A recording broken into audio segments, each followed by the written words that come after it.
This is Bill Newton, Lions Paw Productions in Concord, North Carolina. I'm going to talk to you today, a very short time, on this issue of marriage and what it is and what it isn't.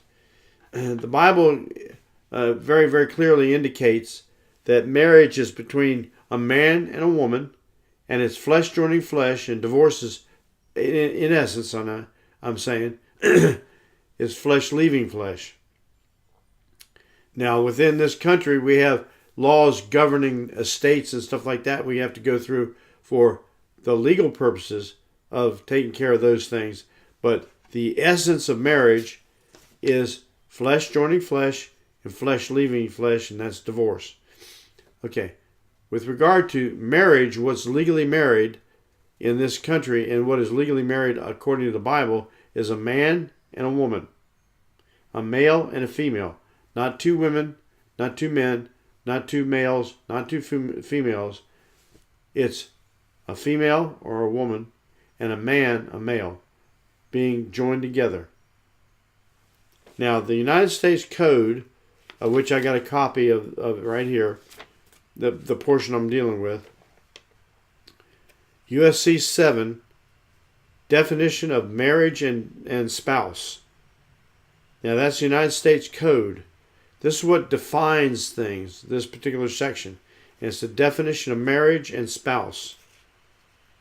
You're going to see when you hear this and you understand what is being said, and no state has ever overturned this and amended the Constitution to make the United States Code null and void. So according to this, constitutionally, no sodomite can get married because it doesn't work. It's not legal. No matter what they say, and even if the code is changed here,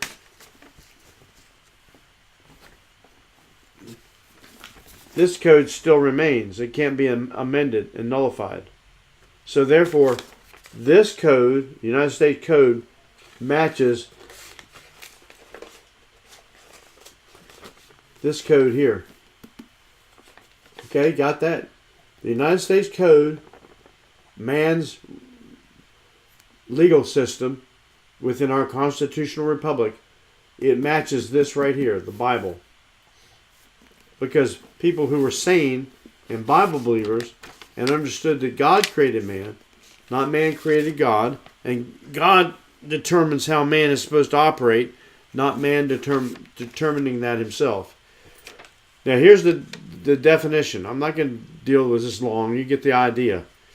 In determining the meaning of any act of Congress, or of any ruling, regulation, or interpretation of the various administrative bureaus and agencies of the United States, the word marriage means only a legal union between one man and one woman as husband and wife. And the word spouse refers only to a person of the opposite sex who is a husband or wife. That is it. It can't be any plainer than that. So any of these situations that are coming up where the sodomites are jumping up and down because they're not being treated, and it's unconstitutional because they can't get married together in a court of law or any place else. They can't. Period. Not only, as I just pointed out, legally here, according to these definitions, but biblically, according to the Bible, they can't do it. It's a violation of law, and it's a violation of creation, and it's a violation of logic. Two men and two women cannot produce fruit. They may be fruit, but they can't produce fruit. It's a physical impossibility for them together to produce fruit. Now, there's a thing called artificial insemination, things like that, but they can't make a union, flesh joining flesh. They can do that, but a man and a woman can, flesh joining flesh, can produce fruit, an offspring. But a man and a woman, flesh joining flesh, cannot do that. It's a biological impossibility. It has to be artificially inseminated and it has to come from another donor. And that donor has to be of the opposite sex. So therefore, by proxy, it's ridiculous. I'm thinking all sorts of things I could say about it, but I'm not going to say them. That can't work, period.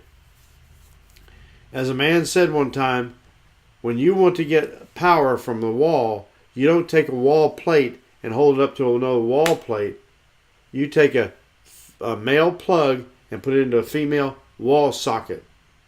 And you can get, like I've got over here is where this lamp that I'm touching is plugged into the wall. Well, that's a female outlet, female connection. And the male, it's a male connection, and the female connection is the wall. Well, this is, it's obvious to me. It's like they said, it's a brain dead issue, a drop dead easy issue. Well, I'll finish this up with this. When I was studying electronics, and we were dealing with male and female connections, we made sure that was stated, because you have to understand the terminology in order to get the circuit right. If you get the circuit wrong, it doesn't work. Plumbing, the same way. You have a male and a female connector or receptacle.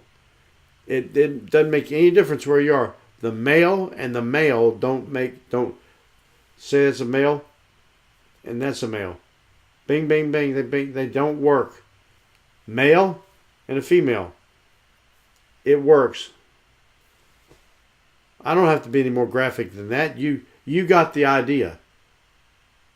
So sodomite marriage, lesbian marriage, I call them female sodomites, does not work. And on top of that, it's a blasphemy. It's an abomination.